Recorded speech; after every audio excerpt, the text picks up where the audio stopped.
moved to Massachusetts, many features and photos in Keystone Modeler and Eastwind over the years, and it was featured in Model Railroader in November 2009. But had some problems. When I started it, I had Atlas Code 100 track, and that's what was available at the time. The appearance is not as good as I'd like, and I was having problems with the reliability of the switches degrading and having to rebuild them regularly. There's hidden staging underneath the passenger station, and there wasn't enough room to work on it. The runs were shorter than I'd like. Problem with space in the area. The duck under to get in the operator area was so low, I had to either crawl under or sit in a secretary's chair and lean way back. And then there's no opportunity for electrification on this.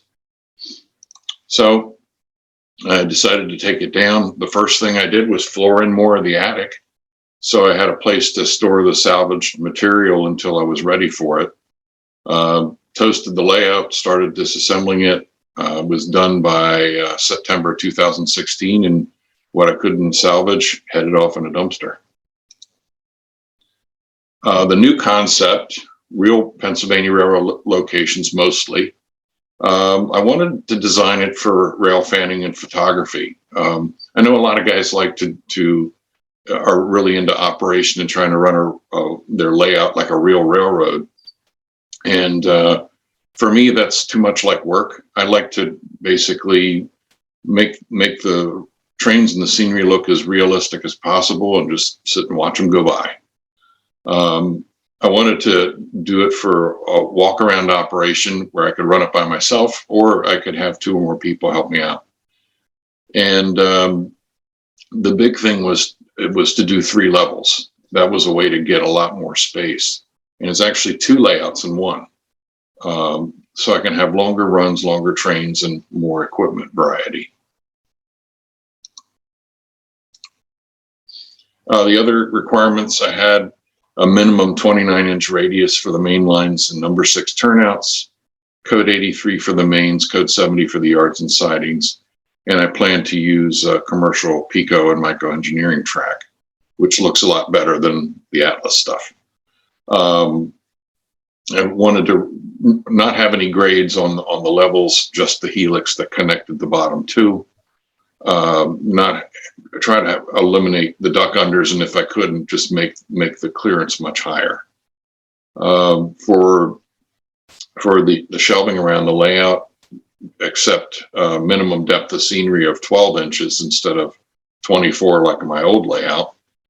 And I needed the bottom clearance at 27.5 inches because I have a couple of lateral files that I got from work, and I use them to store equipment that's not on the layout.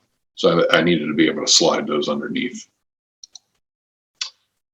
So what I decided on for the top level is to do Penn Station in Baltimore and the area around it. Thinking 50 to 55, but I can switch eras when I want. Unpowered catenary, but with pantograph contact on the wire. Wanted to do, I'm also a fan of the Ma and Pa, so I wanted to model the interchange and passenger station where it connects at Penn Station in Baltimore, and make it a continuous loop so I could just let the trains run if I didn't want to do the stops. The reason I wanted to pick Baltimore, I've got a personal connection with the station in the area. Used to for a while, my dad had to go to New York on the Metroliner to do some work with the phone company, and we got to take him to the station. So I got some exposure there when I was little. We went there in '75 when they introduced Amfleet, so we got to go down there. And then when I worked for Lifelike right after college, I used to go down at lunchtime, and while I was eating my brown bag lunch, watching trains go in and out of Baltimore Potomac Tunnel. Motive power, electric-wise, virtually everything that Pensy had worked there at one time or another. Even the P5B was a tunnel helper there, and so was the DD2. Because of the connection with Northern Central, Diesel, Steam, and Doodlebugs operated there too. Passenger trains, a lot of variety there. Anything that was going from DC to New York or DC to Chicago. And that included the southern trains like the Crescent and some of the trains from Seaboard. Western Maryland had trackage rights through the station and the BMP tunnels. And just doing catenary was something I was really looking forward to since I grew up around it. The bottom two levels, I wanted to do the Fort Wayne division in central Ohio. The era 47 to 52 is pretty much the same era as my old layout.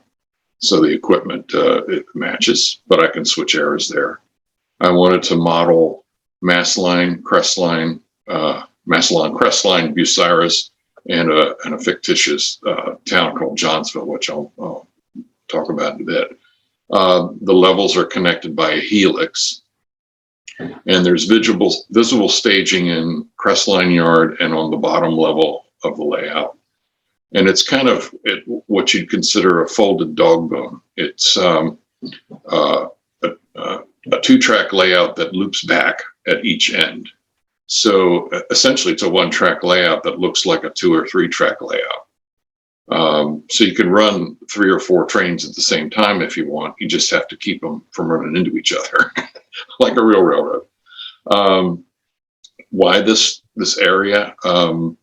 This is where all of Pensy's big steam ran, including the Q's, the S's, and the T's. All of Pensy's Chicago to New York and Chicago to Washington Blue Ribbon trains ran through here. There's some really interesting scenic features in each of those towns. And I considered Lima, Ohio too, but I couldn't make it fit with what else I was trying to do, although I did do the research. To get ready for laying out a track plan, I relied heavily on the valuation maps from the Society's archives. Worked with Stephen Tichnall to get files for every section of line in Baltimore and Ohio that I was going to model, and most of those are correct to 1949. This one on the screen is from Bucyrus. I used Google Maps, Google Earth, and Street View to do some research too, because you're not just working on the railroad part of it, but the community around the railroad. And that helps. A lot of the houses that were along the line are still there. And one of the things I discovered with Street View, like this picture on the screen in Bucyrus, where there's a railroad overpass, if you advance your cursor underneath the bridge, you can actually look up and see what the underside of the bridge looks like, which comes in handy for modeling. Used a lot of books, a lot of the Morning Sun books, and some others. The Keystone has great articles on some of the areas that I wanted to model, and websites. You know, there's a pretty good website just on Crestline that's out there that has a lot of photographs and maps. This particular picture on the screen is of the curved truss bridge in Massillon over the Tuscarawas River while it was being built. There was in 49, there was a river straightening flood control project. And the Pensy's main line is that curve in the foreground, and it was rerouted over the bridge that's being built. And that bridge is still used by Norfolk Southern today. I made some direct inquiries to some authors and photo contributors. One, Frank Rabel, was really helpful with Baltimore. He's did like the best article on the facilities in Baltimore for Keystone years ago. And he found me these 2 pictures, which are so sharp that I can blow them up and see how everything's constructed. So that's very useful. And then the last thing I did was go to the National Archives in College Park. The ICC records are all there from the whole valuation project. And there's something they had called field notes, where they went out along all the lines that the railroads were mapping, and someone made notes of all the structures and bridges, and they're all written in these books in pencil with some photographs of the stations. And I went down there when I was in Washington, D.C. for a business trip, and made all the arrangements to go through there. And it really comes in handy for trying to model the structures accurately. So here's my track plans level by level. This is the bottom level. It's in the same part of the basement that my old layout was, but the arrangement is quite a bit different. So you can see on the right how the 2-track reversing loop. That whole section is Johnsville, a town that I've pretty much had on every layout since I was in middle school, named after one of my lifelong friends. Bucyrus is down at the bottom with coal sand interlocking. Then it goes around, loops, starts to head up in the helix up to the next level. And then underneath the helix is a staging area. The second level includes the loop is all Massillon from the passenger and freight station across the Tuscaroras River up to M&C Junction, which is today was called Mace. Then down at the bottom is the Crestline passenger station, the yard and engine terminal, and then into the helix and back down to the lower level. And then Baltimore is on the top, with the wide portion is where the station is, and B&P Junction. Because of the shape of the room, rather than the tracks going through the station and curving to the left on the east side of the station, they have to curve right. And then down at the bottom, you have Union tunnels on the right and B&P tunnels on the left. So it's essentially the whole station with just a connector in the middle, so you can get to both ends. The trackage at the top around B&P Junction is actually pretty close to the actual layout from the era that I'm modeling. The only difference is that the switches and double slips are all number 6. So the first thing I had to do was to prepare the room. I had one wall that I had not framed in and insulated with the old layout, so I took care of that. Repainted, put a linoleum floor down, and then redid the lights in the ceiling with LED panels. They're more efficient and quite a bit cooler. I finalized the track plan by laying white paper on the floor and drawing it full size. That helped me make sure that I had all the proper spacing for the curve, the minimum radiuses I wanted, and it helped define how big the bench work was going to be. Once I got that figured out for the top level, then I did the same thing for the lower level and actually built the layout on top of the template until it was far enough along I could just tear it out. That worked really well. I used Pico has full-size templates for their switches, which I ran off on a copier and cut them down and taped them everywhere I wanted to use them, and really worked well.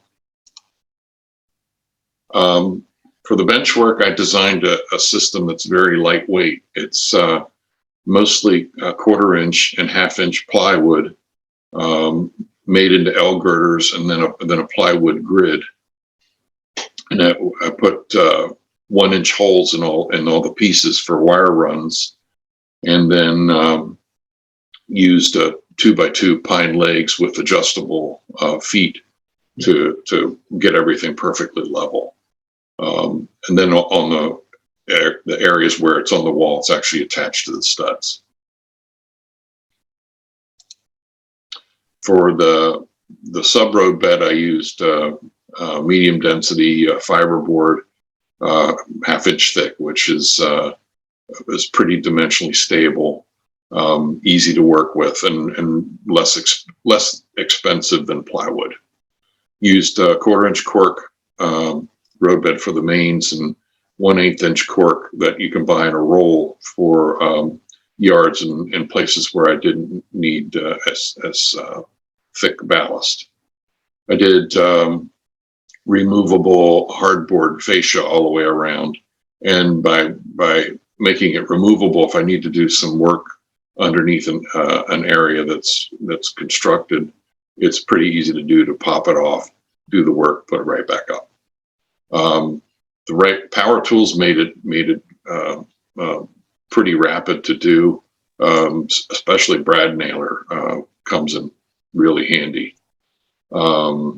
And then I made these wooden compasses for drawing my curves, and I ended up making 3 of them, depending on how long, how wide the radius had to be. All you had to do is insert a pencil in the hole and draw around the curve. For the electrical, I have a NCE DCC system with both wired and wireless throttles. I did get an extra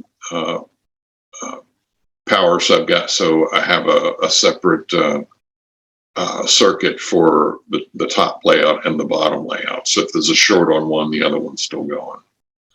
I did dedicated circuits for DC and AC turnout motors, because depending on space, some places I'm using Pico and some places I'm using Tortoise. Also have 12 volt and 3 volt DC LED circuits. Most LEDs are 3 volts. So for areas where like my control panels, works out really well, because I don't need to worry about resistors for those installations. And then I have a single power strip that all I have to do is flip the red switch on the DCC system, and all of this gear comes on. So when I started building the bench work, this is what it looked like. The picture on the right shows the end of the return loops, with Johnsville on the bottom, Massillon in the middle, and Baltimore on the top. And you can see off to the right where the helix is. And then the right picture, you're looking through the helix at the lower staging. I've also got a double stack train sitting on there, and that was mainly to test clearances, because although double stacks didn't run on the area that I'm modeling, every once in a while you want to play around, so I just want to make sure I can get one of those through there. And then by March 2017, this is where we are. That's the turntable, and the tracks around it are for the Crestline engine house, and that is all on a hatch. It's not mainly for operation, but when I need to get to part of the Baltimore on the top level, I can pull the equipment off the hatch and hold that open, and then work on that part. And then this is the helix coming up. In the picture on the right, the bottom level is where Bucyrus and Colsan will be. Right above that is Crestline, and then at the top is the beginning of where Fulton Junction will be, and the portal to BNP. It's the south portal, the west portal of BNP tunnels. Then I got to the portion where I have operational track everywhere. So the top shows a BMP junction in Baltimore. None of the track switches are motorized yet, but because they're microengineering and Pico, they all lock in position. So you just change the position with your fingers, which is good for testing everything. The lower picture shows the 3 levels facing out into the room. So at the bottom is the temporary bridge over the Elizabeth River in Johnsville. In the middle is M&C Junction in Massillon, and at the top is Union Junction in Baltimore. And you can see the. Yeah. Yep. And one of the things somebody mentioned to me, which turned out to be great advice, is when you're building a new layout, run it for a year or so before starting your scenery. You're inevitably going to have some problems, and they're a lot easier to fix before the scenery's down. So the 6 biggest problems that I had to rectify, the first was the top of the helix was too steep. Some of my steam engines couldn't make it to the top with the size trains I planned to run. And you can see in the bottom right picture how much I lowered and extended the top of the helix to eliminate that problem, and it worked pretty good. I didn't have enough track expansion joints. My basement is heated and cooled, and as a result, I get a lot of expansion and contraction of the rails over the course of the year, and got a few cases of what you might call sun kinks.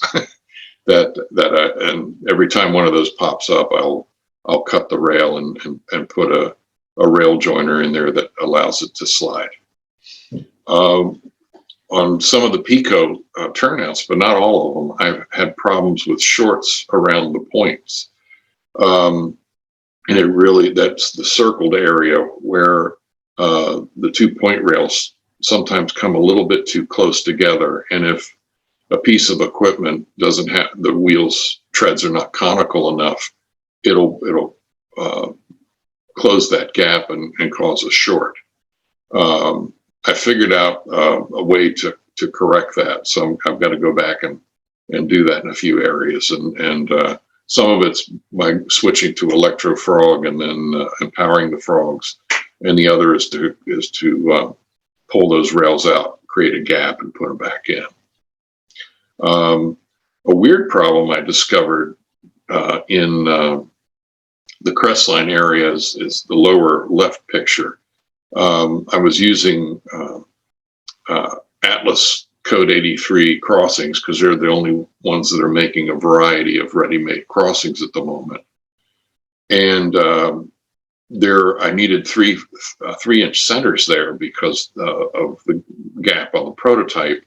And it just so happens that the dead spots on the crossing perfectly match up with an F unit. So every F unit that went across that crossing would die. So I've started to replace all of the Atlas crossings with ones made using fast tracks techniques. So the crossings will be totally powered throughout. My plan for lighting the lower levels was to use the adhesive-backed LED strip lighting.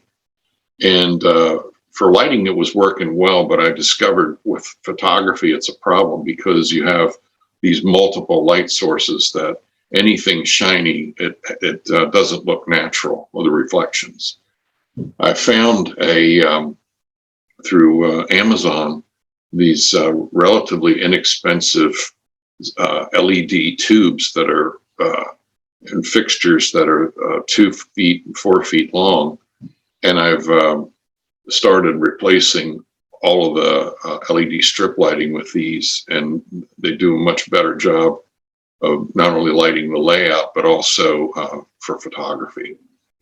And then the final thing was I did end up with a duck under, but to avoid hitting my head, I installed a handrail that if I hang on to it, it keeps my head from whacking anything.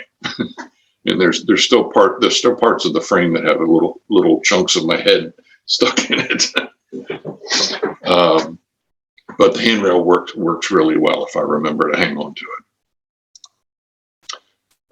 The scenery, my original plan was to work from the top level to the bottom level. The thought being that if I dropped something while I was working, there wouldn't be anything finished to hit. But the reality is I don't have that discipline. I like to bounce around, and whatever strikes my fancy at the moment, that's what I'm working on.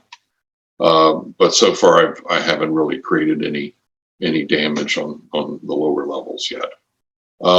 But scenery is a job that's never done, so I'll be addressing every part of the layout with little enhancements probably until the day I move into assisted living. The areas that are most complete today is Johnsville, the East Portal of Union Tunnels in Baltimore, the Tremont Bridge in Massillon, and portions of the Helix. And I'll share where we are now.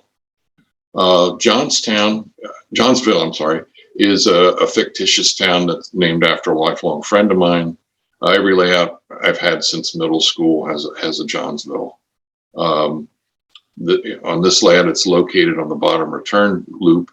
And by having that one proto-freelanced area, it gives me a place to reuse a lot of the salvaged material from my old layout that wouldn't work in the prototype towns. So this is the Elizabeth River crossing in Johnsville, what was inspired by Northumberland. Hand painted the backdrop to get what I wanted to match the area. And the three bridges on the right are Central Valley. The ones on the left are Walthers with some modifications. There's a H10 at the interlocking at the one end of the bridge. Now, one of the things I painted on the backdrop is a heron sitting on a rock. And until I took a photograph of it and blew it up, I didn't realize it was that abstract. It looks like a pile of rocks, but from a distance, it worked. Here's a Q2 heading under High Street into the Johnsville station with an empty coal train. There's a guy with a camera on the end of the platform taking pictures. And this is the Johnsville station. I scratch built this for my old layout using plans by Jeff Sherb. It's the same type of station was in Natrona, Pennsylvania. The subways I built using the Walthers subway entrance kit, and just didn't use the canopy over it, and then used Tichy pipe railings for going under the tracks. And this is Main Street in Johnsville at the corner of Pennsylvania Avenue. The backdrop on the other side of the bridge is from a picture I took in the middle of Marlborough, Massachusetts, where I live. I did, well, when the traffic slowed down, I walked out in the middle of the road and took a picture, and then I printed it out the proper size for this opening, and then mounted it on the front of a commercial backdrop that I was using in the area. And it actually looks pretty good, even though the cars are modern. Backing up a little bit, looking at this area. The Foster's Quality Market here, that's a salute to my wife's grandparents who used to own a corner grocery store by that name in Baltimore.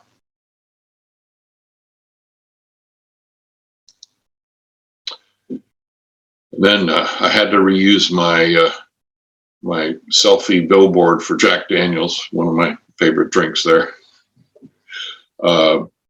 And then the antique store, was one of my first scratch built buildings. The last time I used that was for a spot on my layout when I was still in my parents' modeling in my parents' basement, and it haven't been able to use it since 1984. But in Johnsville, because the way that the roads wrap around the retaining wall, I had a perfect spot for it.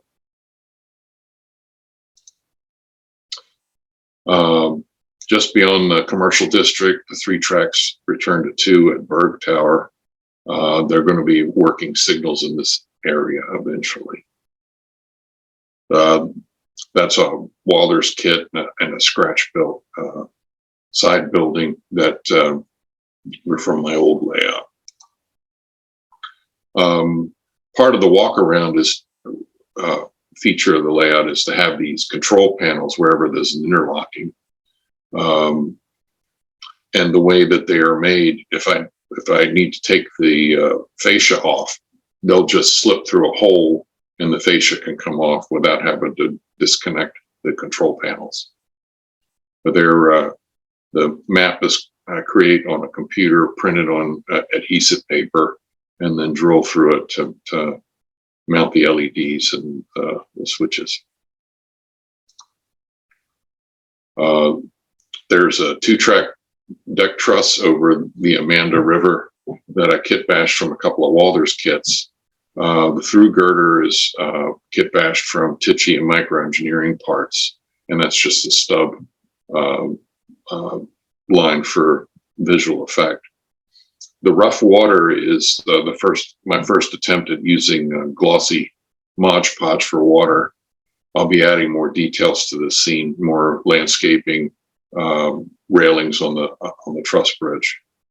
Let's come along. And then backing up, you can see how the main line comes around out of Johnsville, crosses the Sandusky River, and is moving into the Bucyrus part of the layout. Up above is Massillon. The passenger and freight stations will go up there when that's put together. So speaking of Massillon, here's the valuation drawing for where the train stations are, and the double arrows over on the left is the curved main line that was actually relocated across the bridge. But it's interesting how the shape of the main line kind of fits my return loop, so it's a really perfect spot for it. This is the station at a couple of different eras. The lower picture is more the era that I'm modeling. Oh, that'll be a scratch building project. The station in Massillon is actually still there, but it looks a lot different because the second floor was removed. But it's a stone building that a local business is using. And this is the curved truss bridge. I took the top picture in 2009, and the bottom picture shows it in Conrail days. And then this is the Tremont Street highway bridge, which is the first highway bridge to the west of that truss bridge. The track on the left is the south Massillon branch coming into the Fort Wayne main line. And this is the Tuscarawas River after it had been rerouted.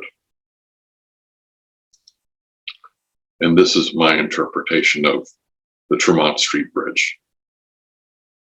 I have to paint a little bit more on the backdrop to make it look like it continues the rest of the way in town. But did what I could to match the piers for the bridge. And this part of the layout is just 12 inches from the edge of the layout to the backdrop.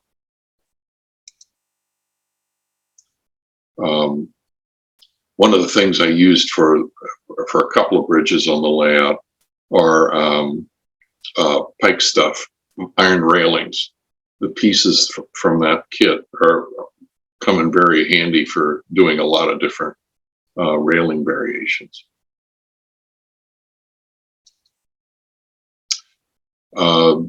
There between the Tremont Street Bridge and the Lincoln Highway Bridge, which I'm also going to model, there is a split rail derail where the South Massillon branch comes into the main line, and I've modeled that. It doesn't actually function because the South Massillon branch actually goes off the edge of the layout, so there's not going to be any operating trains on that line. I'm going to model the M&C Junction Tower, which was later called Mace, in this era. This is the only picture that's turned up so far that shows the building the way it looked in that era, and unfortunately not the side that's going to face out to the room. So I'll have to use a little artist license there. But the staff of the Massillon Museum did a lot of research and found this picture for me.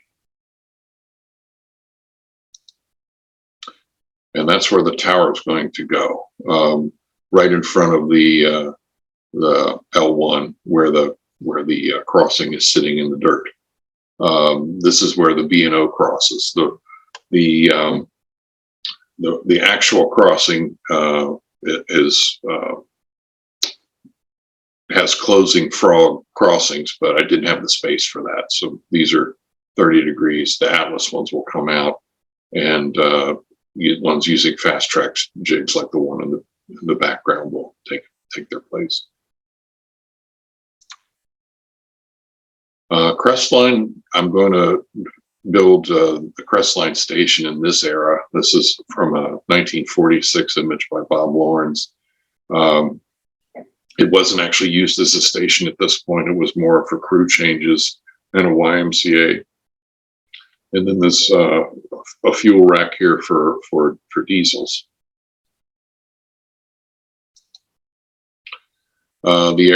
This aerial view from the engine house in 1947 shows a much bigger engine house that I'll be able to do. This is 30 stalls with a lot of exterior tracks. You can see on the left the S1 duplex, where the one stall has been extended to service that engine. But this is where my Crestline terminal is. I've got a 7-track roundhouse that I'm building, 13 outside storage tracks, and then the helix comes up and wraps around the outside of it. There'll be ash pits, diesel servicing, and a car shop. You can see in looking beyond this, there's the Johnsville in the lower level and Massillon in the middle level there. Coal and water facilities are under construction. All the trackage here has to be ballasted yet. I'll reuse a yard office that I built from my old layout that I scratch built from pictures in the Lewistown book. Bucyrus is 3 areas in the town I want to model. There's the Coal Sand Tower and the Lincoln Highway underpasses on the right, the passenger and freight stations in the middle, and then the street running on the left. This is a picture by Bob Lawrence showing a couple of Q2s going down the street. So it's makes for a very interesting place to model with homes on either side. Also, one of the things that was done through Bucyrus, and I think also maybe in Northumberland, are these tall concrete telephone poles or communication poles for the railroad that turned out to be a failed experiment because the metal steps that were cast into them for the workmen rusted off, so it made it virtually impossible to get without some kind of extension ladder. The V-shaped bridge in Colsan, I took some pictures of that in 2009, but also have relied on some Google Street View images. The top picture on the right is looking to the east, where you can see the V-shaped bridges.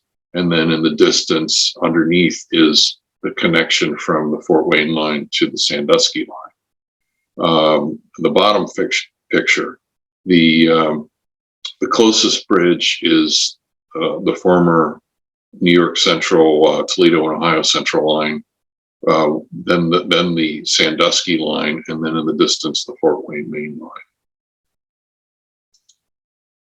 So this is when I started working on the bridges. On the top right is before track for the V-shaped bridges, and then below after they're painted and weathered, but the street's not in yet. Sure. Nothing's happened.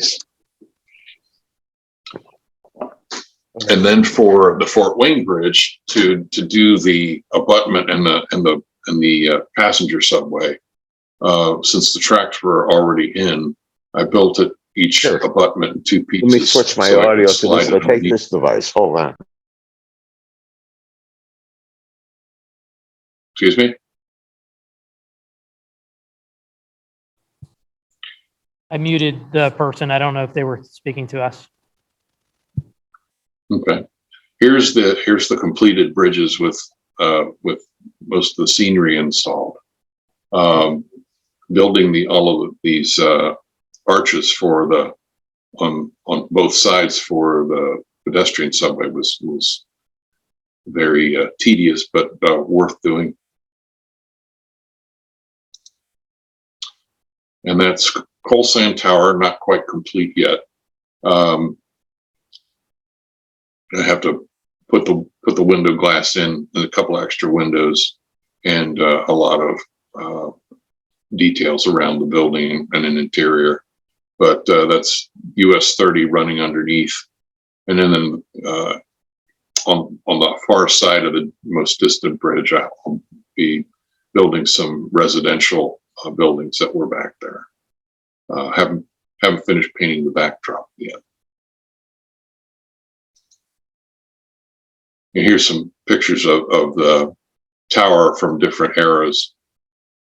The one on the lower right shows the two windows that I neglected to put in because the picture I was using was more like the one on the upper right, but I have to go back and make that change. The tower doesn't look like a typical Pensy tower because the New York Central built it. The Fort Wayne line was already in when the New York Central, when the Toledo and Ohio Central got there. So they had to build the tower and maintain it and staff it for most of its years. It eventually was taken out by a derailment in, I think, in the Penn Central era. And the operator narrowly escaped with his life and his car was crushed. So this is the model versus the back of the tower from the pictures from the Penn Central era. And it's kind of unusual that the ends of this tower are different. On one end, it's 4 windows, and on the other end, it's 3. And that's the way the prototype is.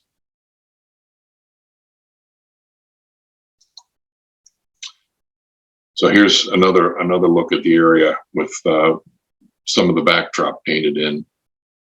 So there'll be more buildings around the tower as well. For Baltimore, my goals were to build Pennsylvania Station as close to complete as possible. I've got a couple of custom model railroad kits to work from, but haven't started constructing it. I've got an older scratch-built model of the concourse that I'll reuse, and I'll build a new Bush train shed. I did buy a laser cutter, but I haven't used it yet. But I thought that would really come in handy for all the parts I'll need to make sure they're all completely the same. I'll do accurate portals on the tunnels, but the tunnels themselves are are on the real ones, they're actually on grades and either straight or curved in different ways than I'm modeling it. But from the outside, they'll look accurate. And then the 4-track segment will connect the tunnels to make a continuous loop. Now, I decided to start on this spot with my modeling. This is the east end of Union Tunnels, and it's where the 132,000 volt transmission lines come down off the poles and then go into conduits to go through the tunnel, because the city didn't want the transmission towers going over the residential area there. So I started out with the portals. I made, although the stone portal is actually a 2-track one, I didn't have enough room to model that full width. So I made it a little bit wider than a single track tunnel, but the effect is pretty good.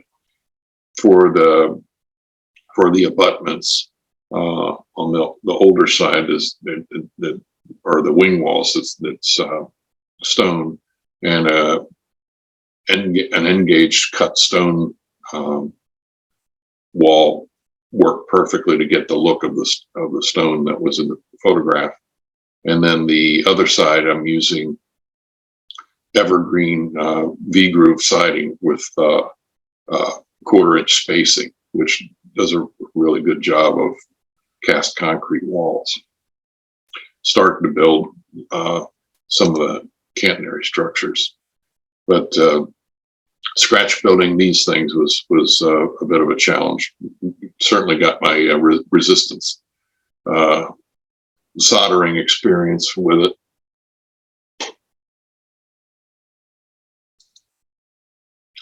And that's the virtually completed section. So that's about 30 inches of catenary, and then catenary going through the tunnel. The tunnel roof actually comes off, so if I have any problems in there, that I'll be able to get into it without too much difficulty. And that's the getting down to track level. There are lights inside the tunnels too, LEDs. And then looking in the other direction, you can see what's ahead of me. I have been working with model memories on some of my catenary structures. They've been building the signal bridges for me. But I was fortunate that I bought a lot of the raw material before they stopped making it. So some of the brass shapes are no longer available.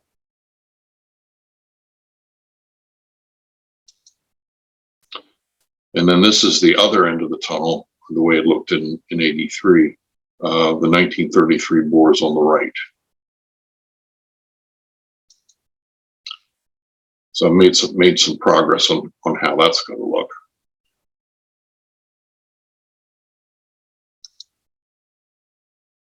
And you can see the Union Junction on the real prototype. These tracks would actually curve more to the right, and I need to make them curve to the left.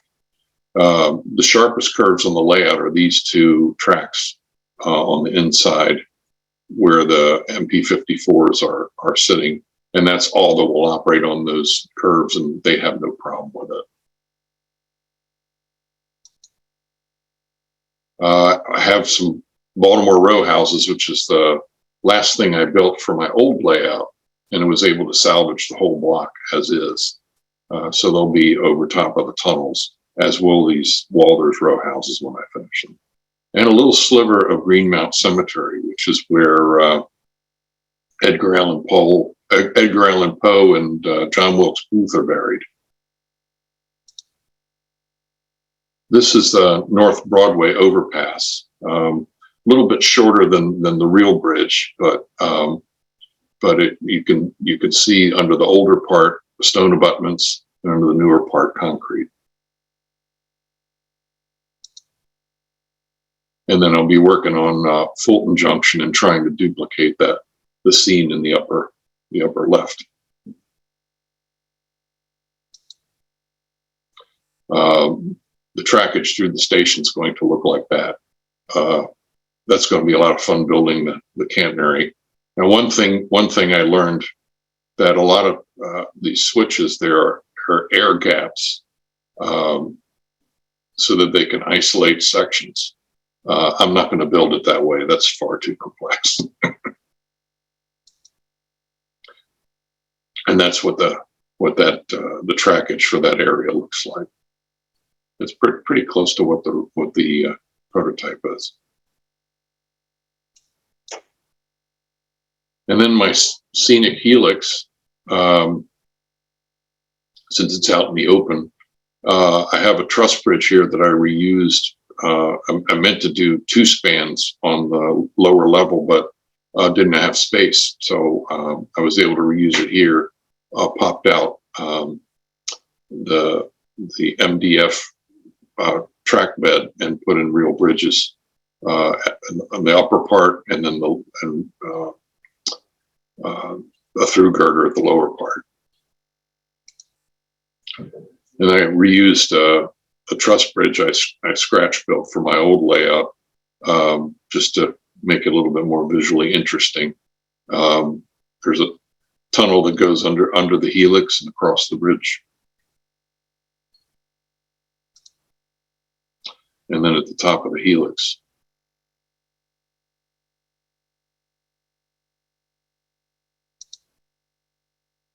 So there's plenty of things ahead for me. I've got more diamonds to build.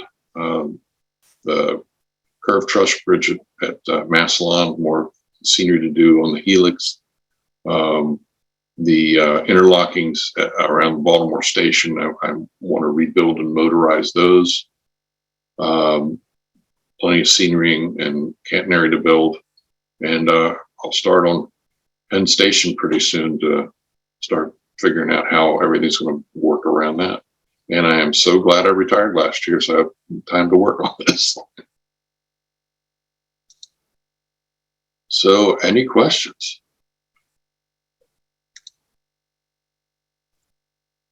All right.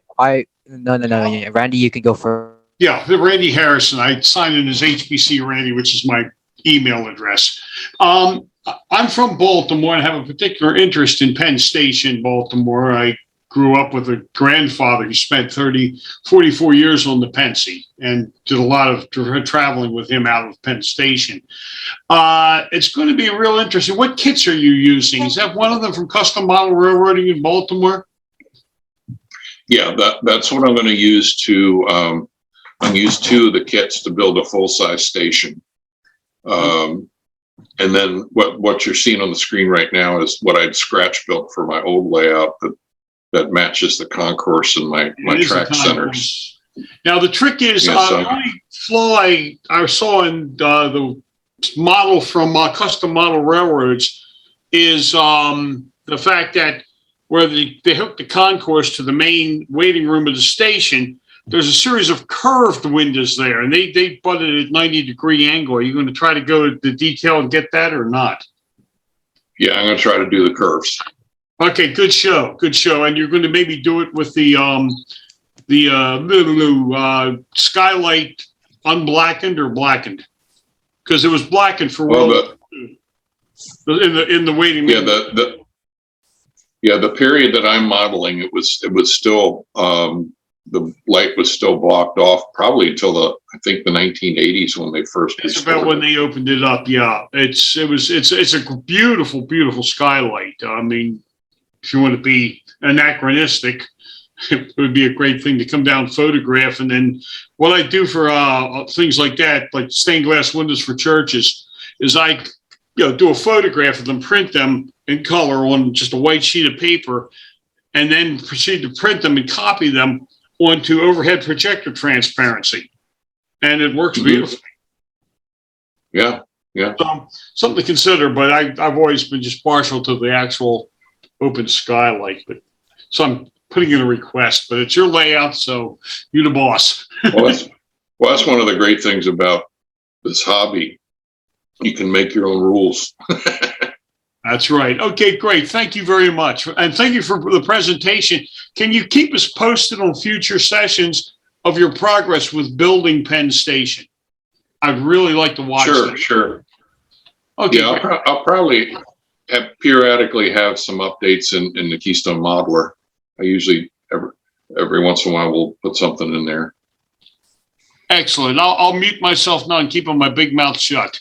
Thanks. Take care. Tim, Scott Sure. Seacrest has his hand up. So Scott, go ahead.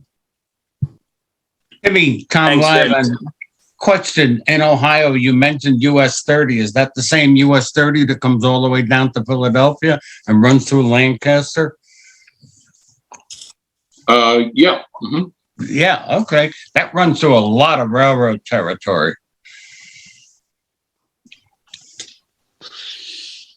Yeah, Say, it Tim, runs. It's a U.S. highway that goes all the way across the country. Yeah, okay.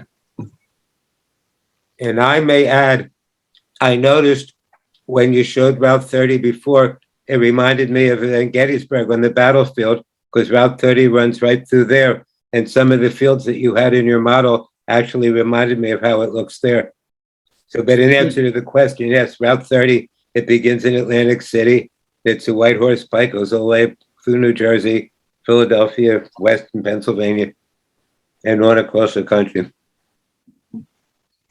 Yeah, I think it pretty much paralleled the Fort Wayne line through to almost to Chicago. It might also parallel the Union Pacific out in the west too. It does in That would be Nebraska. interesting. It goes through Fort Wayne, goes south of Chicago. I think it ends in San Francisco. Did not know that, unaware of it. Okay. Timmy, I like your helper behind you. Yep, and he's wearing a Pennsylvania Railroad shirt. That's interesting. All he needs is a glass of Jack Daniels in his hand, Tim. All right. I wish so I had a Pennsylvania Railroad shirt. I see Scott has his hand up. We have a few more minutes. Then we need to break some equipment down here. So Scott, you want to jump in? You're muted. So unmute yourself. Okay, how about that? You're good. Tim, I was really impressed with the smoke effects, the steam effects you had on the T1 facing and the streamlined K4 going away from you on one of the last slides. Was that Photoshop, or how did you manage that? Thanks. Photoshop elements. Okay. Element. Okay. Did you Cheaper than the full-blown Photoshop. did you use a selection from an actual photograph that you transposed, or did you draw it using some of the elements tools? I pretty much just drew it using some of the elements tools. Okay. It's one thing I learned from painting trains years ago, which I don't do much anymore. And looking at photographs, if a locomotive is being properly operated by the engineman, the smoke will be very thin, Right. and that's pretty easy to do and make it look decent. Really fine work all around. Very impressive. Hopefully we can request an update for the in-person meeting in May in Hershey.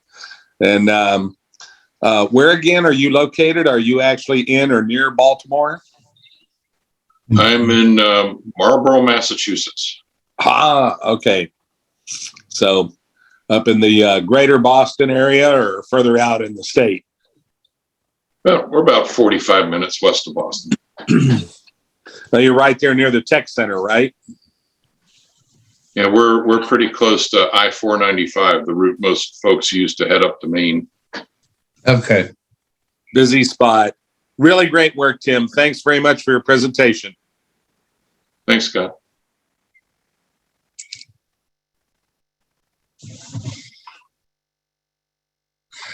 Russ, anybody else have questions?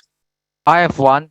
Go. Tim, first up, really awesome work. I greatly enjoy every single aspect of it looks really thought of. Really good job. Anyways, Thank you. what is the fastest scheduled train on your railroad and the longest? Well, I'll tell you one that I'm slowly working to build, which it's taken a lot of research. Trying to build the Federal as it was made up the day that it crashed into Union Station.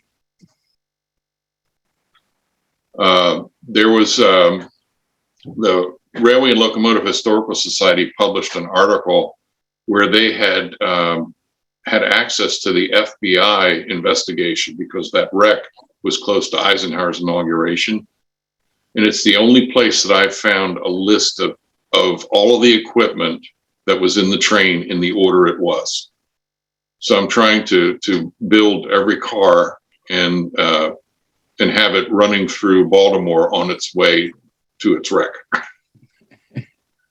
I'm probably about maybe 2/3 of the way through it, about putting it all together. Are you going to actually crash it then? No, it's too much money invested in it.